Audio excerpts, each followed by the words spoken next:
Lesson 76, adding and subtracting with unlike denominators.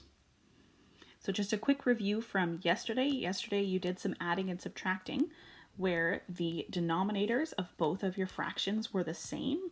So all you had to do was move the denominator over and then add the numerators at the top and then simplify if necessary.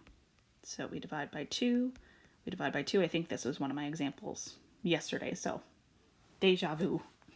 But good to know, good to be reminded that you need to have the same denominators in order to add fractions together.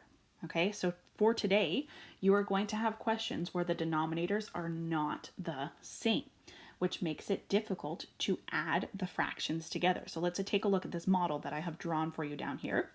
Let's say we wanted to add half a pizza and a quarter of a pizza together. Well, what we done yesterday was you took a piece from one pizza, trying to erase it over here, and you added it over here. But the problem is we still have a half and a quarter. By moving the quarter over to the other pizza, we haven't really made it into one value yet, one fraction, right? So really this picture is still showing a half and a quarter being put together. So you can't just write 1/2 and 1/4 and say I've added them, because no, you really haven't. That's exactly what was over there. Okay, so what you need to do instead is change one or both of your fractions so that they have the same denominator so that you can add them together. So I bet a lot of you are looking at this and thinking, yep, if you just draw a line right there, now our 1/2 has become 2/4.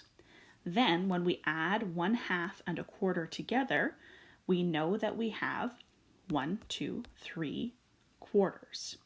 Okay, so instead of having 1/2, you have to change that fraction so that it has a common denominator. So 1/2 we multiply by 2, multiply by 2.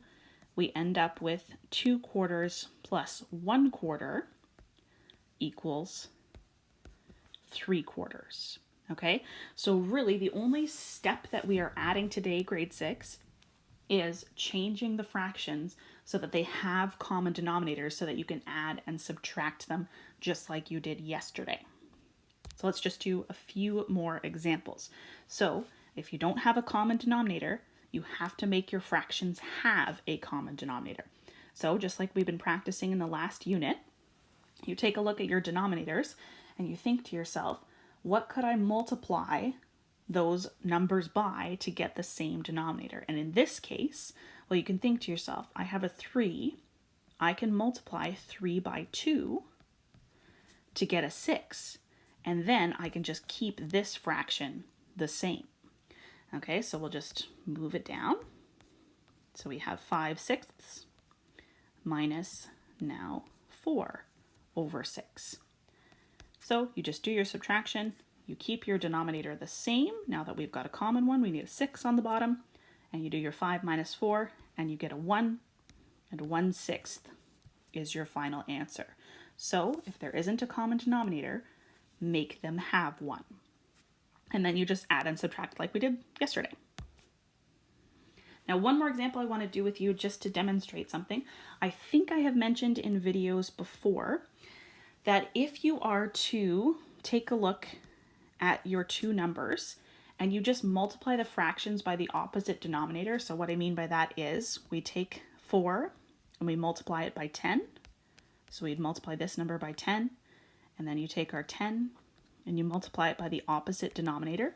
You will get common denominators. It just won't necessarily be the lowest common denominator, which means you'll have to do more simplifying probably at the end.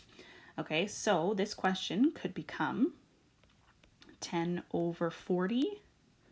So 10/40 minus 4/40. Okay, that is a perfectly correct way to do it.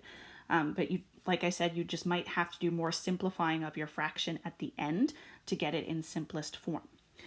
Or you can take your 1/4 minus 1/10. And if you can figure out the lowest common denominator, there'll be less simplifying to do at the end.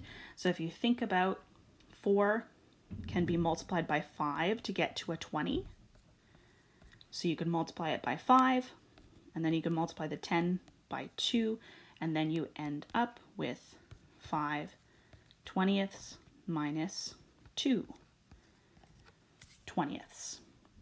All right, so it's kind of up to you how you would like to do it. This is a simple way to do it if you can't think of the lowest common denominator, but then you'll just have some simplifying to do at the end, so it'll just be an extra step at the end. So it's a bit of a shortcut if you can come up with the lowest common denominator right away. So that's all I have to tell you. Just keep in mind you have to find a common denominator, however you do that, before you add and subtract. And that's all there is to it. Let me know if you have